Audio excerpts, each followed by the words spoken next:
What it is?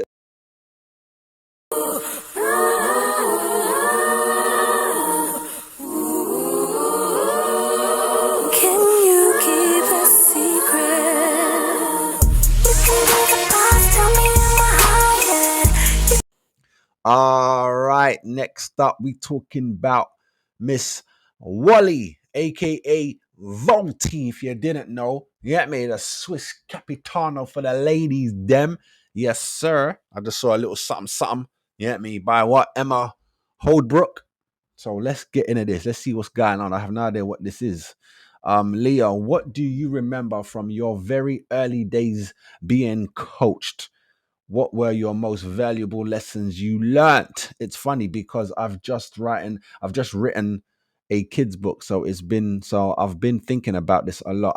I only remember bits and pieces because when you were along, my friends and I really didn't want to be coached. We didn't want to warm up or do passing drills. We just wanted to play football. Yep. I'm with you, darling. I'm with you. As soon as we could leave school, we took our bikes and headed to the training pitches. We often be wearing our football kits, and we'd even cycle in our football boots to get there quicker. It was just so exciting to play football with real goals and be competitive.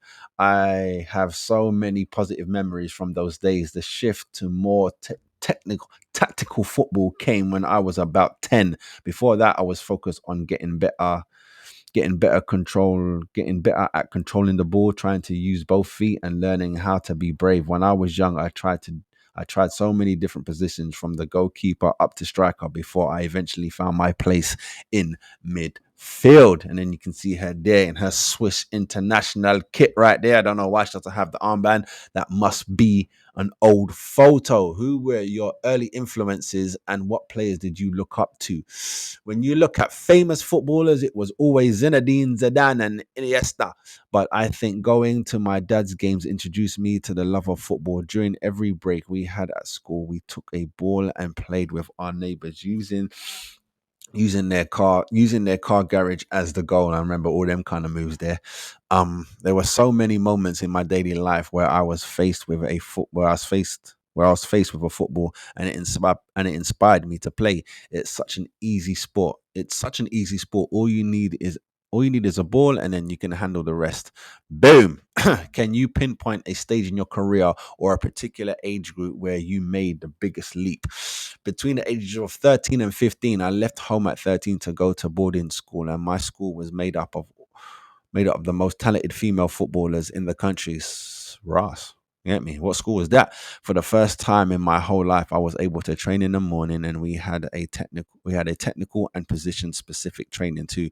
At the weekends, we still played with the boys, which was a good opportunity to reach our potential and push ourselves outside of our comfort zones. While we were there, we were observed more and more by the national team coaches, and then that's when I was discovered. You get me? There's our girl right there. She goes on to say that was also the age when I became a bit more settled in my position. I started playing in central midfield, and I wasn't immediately defensive as the roles were more flexible back then. It was as I got older that my coaches figured out that my best attributes were that of a defensive midfielder. It can be a little sad when you get fixed in one position because naturally you focus on that and lose your ability in other areas. At the same time, that's just how it works. If you're good at something, coaches want you to specialize and make the most of your talent. Facts. Why wouldn't you do that? What's the point of her practicing shooting? You know what I mean? What's the point of her practicing being a goalkeeper? Nah, man, your natural gifts, that's your spot right there. You get me? Everyone don't like it. You know what I mean? That's like even me. When I used to kick ball at school, I'm fast. You know what I mean? I was fast. I still think I'm fast, but I'm 40. I was fast, right? So I'm always thinking fast, get to the end of the ball, kick it, boom. I could be a striker, attacking midfielder. You know what I'm saying? But I got put on the left wing because I was left footed as well, and there weren't. I don't think there was no one else that was left footed. At best, you might find two other guys who might have been both footed, and everyone else was right footed. You know what I mean? So left foot, and the only reason I hated being on the wing, I like being a winger, but the only reason I hated being on the wing, first half, left wing was dead food. It's just running. It's just me running. You get me? Making the defender do something that he don't want to do, get me to help someone else out. I used to hate the first half. Second half, boom, left side, glory, blood. All right, here we go. You get me? That was always funny to me. First half was always down the right, and the second half down the left. All right. Next up, what's she talking about? What were your favorite training drills then, and what are they now? I love traditional games when we have to react quickly. Transitional games when we have to react quickly, when we go from defending to attacking and vice versa. It requires a lot of skill. It requires technical and tactical ability, but also quick and certain reactions. Is that right? Certain reactions, which is such a vital part of our game. The drills are always intense and competitive, and I love that. And I love that kind of stuff. Sometimes it's hard when you play at a professional level because we spend a lot of time on tactics and preparing for our opponents. It makes drills like these where we can just enjoy being creative and spontaneous in our actions is so important. All right, what else she got on here? She got a few more. Few more. Let's find out about Miss Walti. You on the dig? How has training evolved since your first session in the sport? When I first started playing football, turning professional wasn't really an option. I had to leave Switzerland to find a professional environment. It has been almost 11 years since I first moved abroad to Germany, and so much has changed since then. Looking back on my first year as a professional footballer, there was a massive emphasis on running and on physical ability. When we train in two or three times a day, I know I could never do that now. Shit. During the evenings when we were already fatigued, we'd have to run 10 sets of 400 meters. Shit, son. That's a lot. That's a lot. Get me? I did. It did teach me that no matter what, you can do it. There is no excuses. In general, I think that was a good school for life because it taught me to work hard and keep pushing myself. At the same time, this training strategy would never work these days because the game is far too technical now. There is more to football than fitness and physical strength. Very true. There's more to it than that.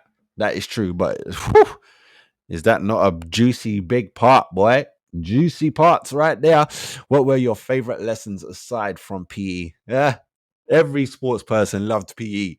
Yeah, the dig. Let's see what she says though. My parents always said I never wanted to do my homework. I just wanted to be outside and play any sport that I could. But I always was interested in languages, geography, and music too. I was never any good at subjects like maths or biology. They never they never ever made sense to me, and that made it hard to put effort in. Yeah, I can say I agree with that, although I did like biology because it had shit to do with the body. You know what I'm saying? I like that. I'm surprised she didn't like that because they wean you off like what you think, like how you would connect biology to like football or sports. They weaned you off that and they get deep into, other things.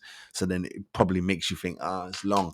But I always liked biology. You know what I'm saying? Maths, come on now. If you like money, maths, but all you need to know is addition and takeaway in it. You don't need to know nothing. You know what I mean? After that, all that long algebra and all them thing there, long divisions, that's long, long, long thing. 1+1 = 2, blood. Let's build from that. You understand? Dig me? All right. So she's got one, two, three, four, about five more questions. You get me? Come on now. Let's find out about our girl.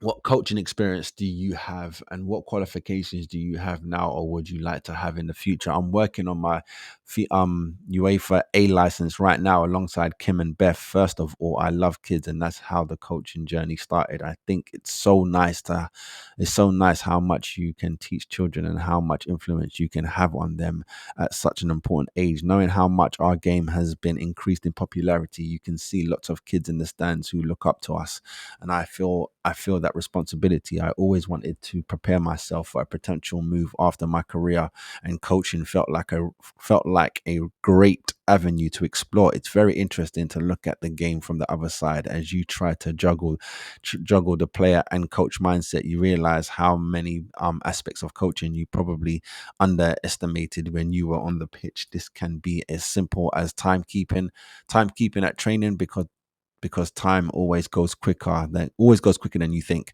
Fact.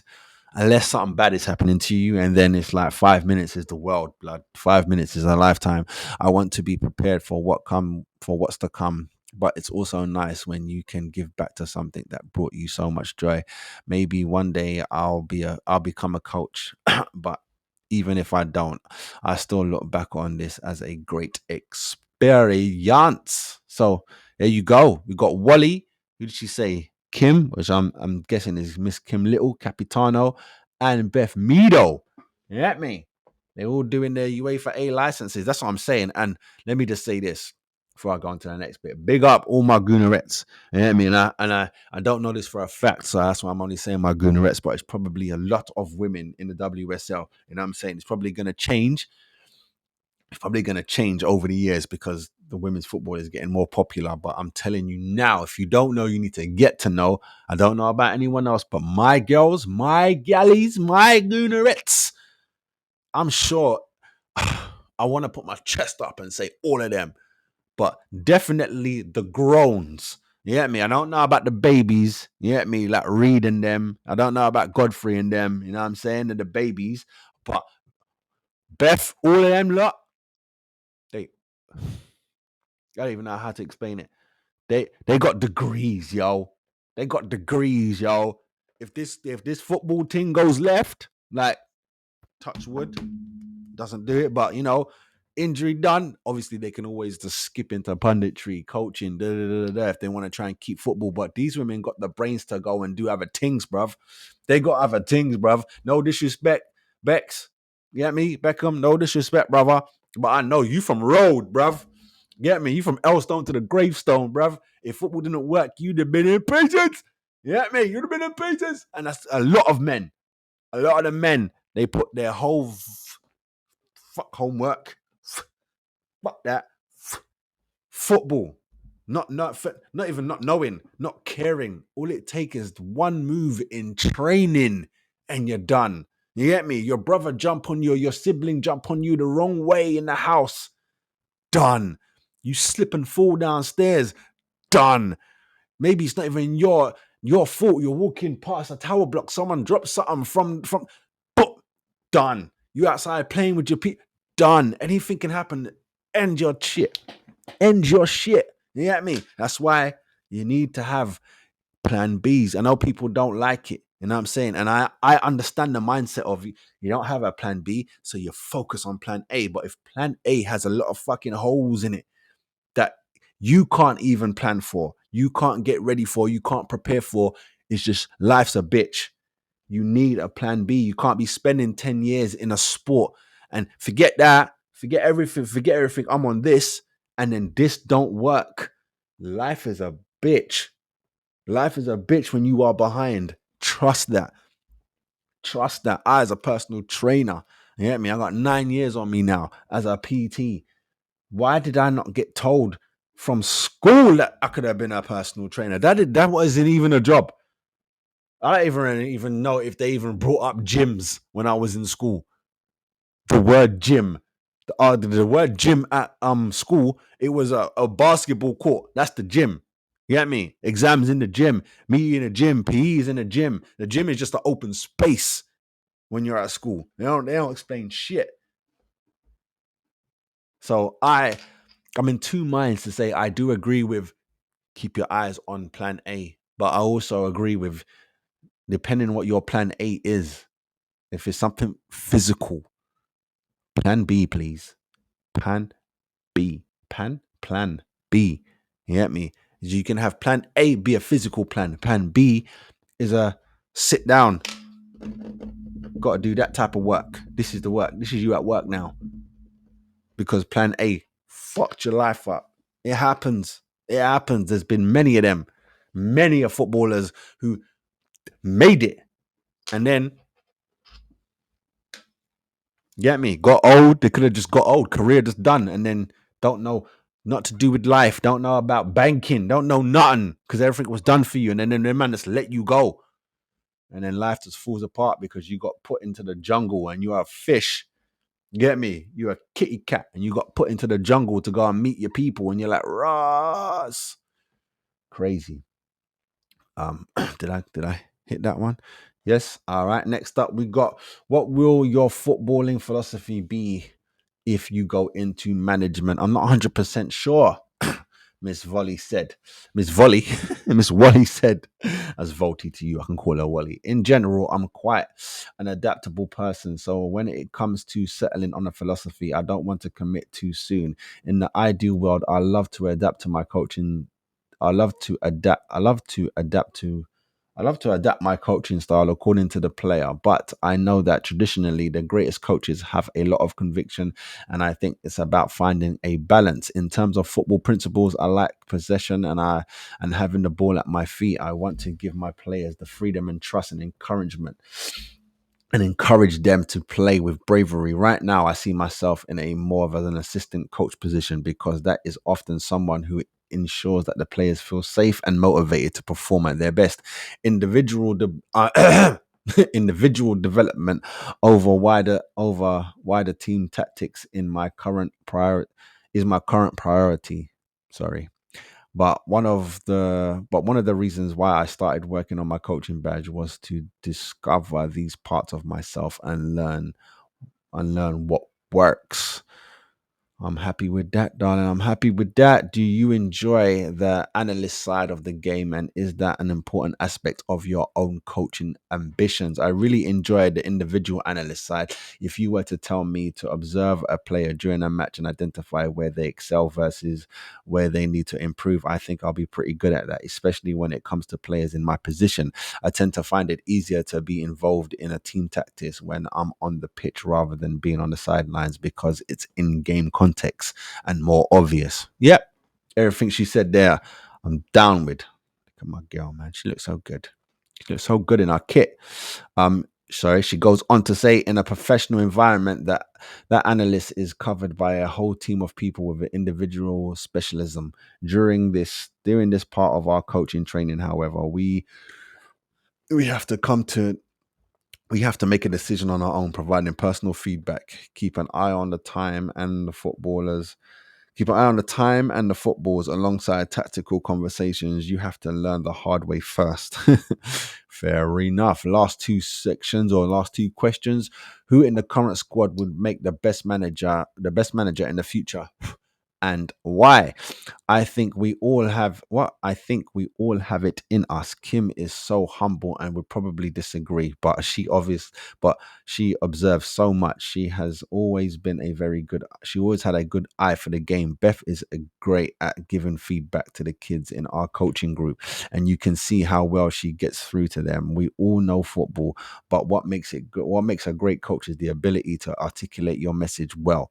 We've learned from our group of kids that you have to be short and clear with them, even when you've loved a few more minutes, even when you'd love a few more minutes to explain. Yeah, I've heard that as well. Big up Coach Ali, get me? Big her up each and every time. She's a coach, obviously, but I don't know if she's a coach right now, but she got her licenses, you know what I'm saying? And she told me the same thing. She told me the same thing. And even a ref told me, big up Miss Rooney. She told me, I don't know if it was a study that she read or something that she was told, but the difference between men and women, like, I think men need more DL. It's something like men need more DLs or women need more DLs or something like that. Or I can't remember now. I think it might be the women might want. I don't know if it's a need or want of details. Whereas, like, you could tell the man bing bang bong. You have to tell the woman bing bang bang boom type shit. You know what I'm saying? Type shit like that. So yeah, not to say that, the women are children, but it just is what it is. I'm saying it's not me. That's what I've been told from women. Yeah, on the dick. All right. Last part here is, what can football learn from other sports? Here she goes. I think Arsenal is pretty good at avoiding this trap, but in football more generally, there is a tendency to put everyone in the same box. Not every player needs to focus on their speed. Not every player needs as much stamina, or and so on. We're all playing in different positions, and we all come from different places.